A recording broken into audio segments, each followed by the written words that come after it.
আমার বয়স এখন 120 বছর এবং আমি আর তোমাদের পরিচালনা করতে পারছি না। সদাপ্রভু আমাকে বলেছেন তুমি জর্ডন পার হতে পারবে না।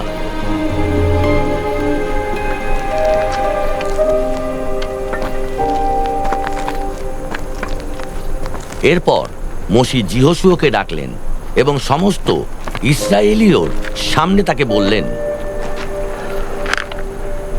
বলবান হও ও সাহস করো, কারণ তোমাকেই এই লোকদের সঙ্গে সেই দেশে যেতে হবে, যে দেশটি এদের দেবার শপথ সদাপ্রভু এদের পূর্বপুরুষদের কাছে করেছিলেন। তোমাকেই সেই দেশটি সম্পত্তি হিসেবে এদের মধ্যে ভাগ করে দিতে হবে। সদাপ্রভু নিজেই তোমার আগে আগে যাবেন এবং তোমার সঙ্গে থাকবেন। তিনি কখনো তোমাকে ছেড়ে যাবেন না বা ত্যাগ করবেন না। তুমি ভয় পেও না, নিরাশ হইও না। لا تخف ولا ترتاح